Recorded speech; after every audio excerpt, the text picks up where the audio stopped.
Ever feel like your house should be clean, but you're just too tired to deal with it, and then you feel guilty about it? Me too. If you saw my last video about perfectionism, you'll remember that we talked about letting go of those I'm not good enough thoughts. Today we're building on that, and we're getting practical. We're talking about cleaning in real life, when you're hurting, when you're exhausted, when you're discouraged, when you're just done. Not cleaning perfectly, not cleaning endlessly. We're talking about just good enough cleaning, the type that makes you feel better, not worse. If you find that you're relating to any of this, you might consider subscribing because we talk about these kinds of things here. Let's talk about why good enough is a game changer. When we think about cleaning, perfection often shows up like, this has to be perfect. It has to all be done. It's messy. It looks awful. Maybe you've been influenced by those magazine perfect homes and social media on YouTube, what you think your neighbor's homes look like, or maybe what your mom's home looks like, or maybe what you were able to accomplish when you were younger. Or maybe you start cleaning and you're feeling really good, and then halfway through, your energy just crashes and you feel so discouraged and hard on yourself, and that little voice inside of you says, what's the matter with you? You should get this done. Keep moving. This is not good enough. I get it. With fibromyalgia and the remains of long COVID, and then when I fell down and got a mild traumatic brain injury, it's really easy for me to get discouraged. I've had days when just wiping down the kitchen countertop feels like a marathon. I have days when my brain is so confused I literally can't think of what to do next. But here's the thing. Our home doesn't have to be perfect, to be functional, to be tidy, to be enjoyable. Good enough cleaning is about just doing what you can with the energy you have and then letting it go for now.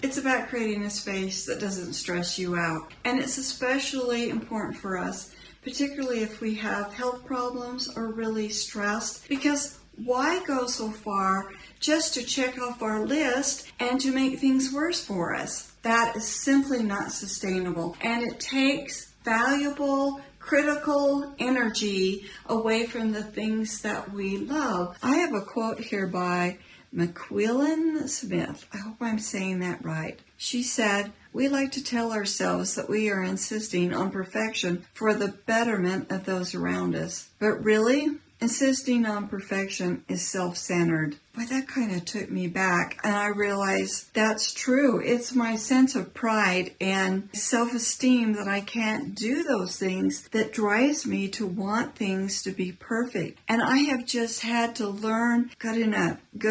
If I can do good enough, then I'm doing good enough. So how can we actually do this? Well, I'm going to share with you 7 strategies that we can use when we're feeling fatigued or kind of beat down by our perfectionistic feelings. A couple of weeks ago, I was really kind of suffering with not feeling good and not having enough energy, and things were really tough. And I was standing in my kitchen and I was seeing a big stack of dishes, a dirty sink. The counters hadn't been wiped off. The floor needed to be cleaned. The refrigerator needed to be cleaned out and the old food thrown away. The pantry was just a mess. The carpet needed to be cleaned because all of the dog hair on it. I needed to mop the floor. The windows in the door were just filthy from the dog rubbing her nose on it. And I was just feeling so very overwhelmed and actually even kind of hopeless. When was I going to be able to do all of that? I wanted it to look like it would have 20 or 30 years ago. But hey, I would have settled with how it would have looked in 2022 before I got COVID. Or during the really good period I had before I fell down the stairs in February. That would have been great. But I couldn't do it. I was just too tired. I decided, well, I'm just going to do a little bit. I set my timer for 10 minutes and I started wiping off the counter and wiping off the stove and just a few things that were really, really bothering me. And at the end of that, I felt so much better. I felt like that mood, that discouragement had lifted. That's the power of good enough. So the first one is the timer. Set it for 10 or 15 minutes. If you can't do that long, do 5 minutes. But just set the timer and start working on things that are bothering you the most. Okay, this is how my pantry's looking right now. I am going to work on these 3 baskets because this is where a lot of stuff just collects, and of course people have just been throwing things on the shelves. It just kind of discourages me. So I'm going to set the timer for 10 minutes and let's see how much I can get done. Wipe that out. Get a garbage can and I'll sort this.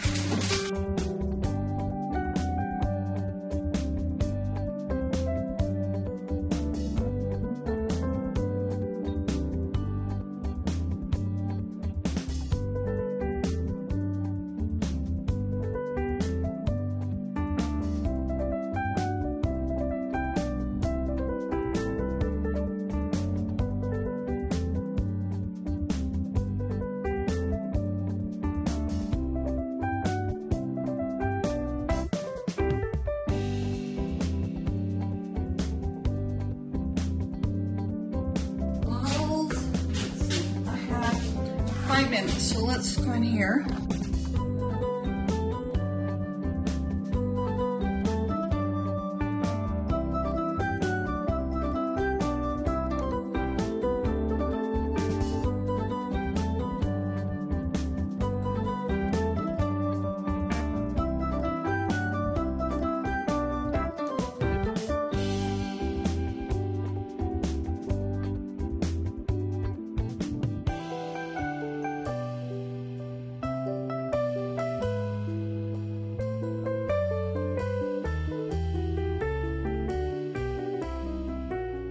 Setting a timer is so perfect for pacing. You can do something and then take a rest and see how you get feeling. And if you start feeling better, you can set a timer and start doing something else again. And just see how many things you're able to get done. You might be surprised, but even if it's just one thing, you've accomplished something. You've moved ahead. Number 2 is thinking about micro goals. Stop thinking about you have to have everything clean. Like in the bathroom, that you have to have the sink clean, the shower clean, the toilet clean, the floor clean, the mirror clean, wipe off all the stuff on the counter, wash all the towels. If you can do all of that, that's great. But if you're not feeling up to it, do one thing. Wipe off the counter, clean the toilet, clean the mirror. Whatever you could do, just one little thing will move you forward. So break things up into little tasks. I think that's been one of the most helpful for me. I do that with my own bathroom, the one that I use all the time. It's so often when it gets looking kind of dirty, I'll just get out an antibacterial wipe and I'll wipe it down and wipe out the sink. I won't do the rest, but just doing that makes me feel kind of like I'm getting it all together. Focus on high traffic areas or areas that really feel important to you. Not all cleaning tasks are created equal. You want to focus first on the things that will protect your health. It's just really not safe to have the counter dirty and with food spots and stuff. It's not really good for you to have a dirty toilet. I tell you what, if your hall or the surfaces in your hall are picked up, it's just going to make your house look cleaner. It's going to help you feel better. So focus on those most important high traffic areas. The next one is to simplify your tools and your supplies. In my kitchen, I only have 2 different kinds of liquids that I use. I have my spray dish soap, and then I have a little bottle that is filled with water and has just a squirt of Dawn dish soap, and I use it for everything. Wiping the counters, wiping off the cabinets, cleaning the stove. If I'm cleaning out the refrigerator or the microwave, I use that. The nice thing about using that is that you don't get those fumes that come up and make you choke and cough. It's just easy, it's cheap, and it works. And then use just like a microcloth for wiping things off. Or if you have something that would make you reach or bend, use one of those telescoping desk cloths. Anything you can come up with to make it easier, something that you want to do. We talk a lot about using a RoboVac, but there's a good reason for it. It really helps when your energy is not up to pushing a vacuum. And it doesn't have to be an expensive one. I have 2 of them. One that my son gave me, which is just a basic Shark, and it just vacuums. That thing is simple. It's easy, and it works better than the one I bought that has the app, and it's all fancy, and it's supposed to mop as well. It just doesn't work as well. It's complicated. It's always needing to be updated. I eventually took it out of here and went back to using the simple one. Another one is to accept help and then imperfection when they help you. When I'm really having a hard time, I'll ask my husband if he'll help me with the dishes. Now, he doesn't do it the way I would do it. And for a long time, I kind of bugged him about it. Why is it you just stack the dishes when the dishwasher's empty? Just put them in the dishwasher. That creates an extra step. But he just can't make himself do it. He always will come back and do it a second time. But I finally have realized, even having him stack the dishes, rinse them and stack them, have made it easier for me. Who cares? He's helped me. If I ask my granddaughter to dust and it's not perfect, who cares?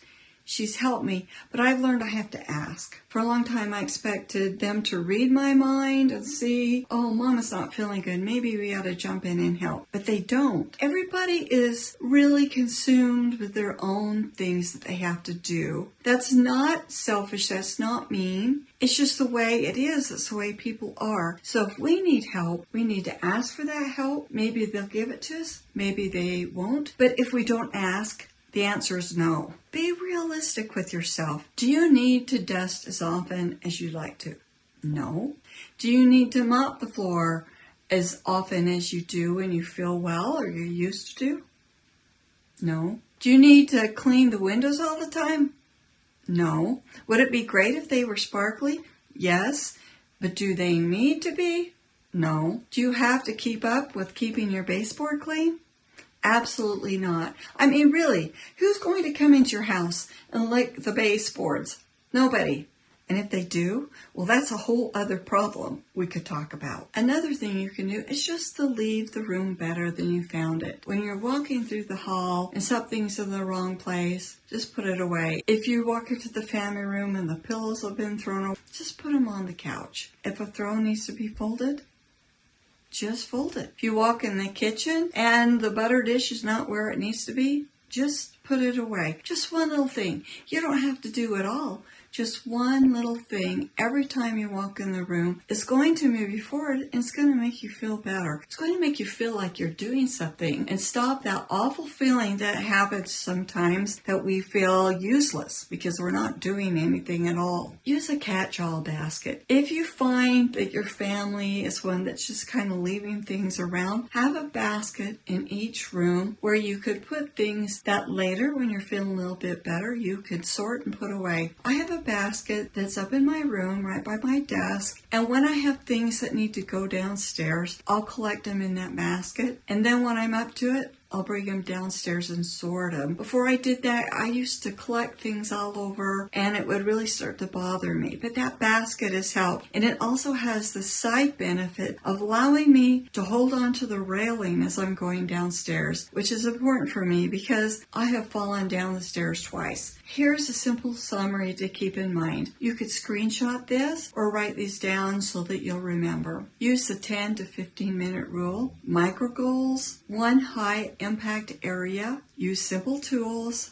Accept imperfection. Leave it better than you found it. Use a catch-all basket. McQuillan Smith said, "Is your home just another place of unmet expectations, to-do lists, and exhaustion? Or is your home a haven, the safest place on earth, a place to come back to, a place to heal, a place to create, a place to risk and simply be?"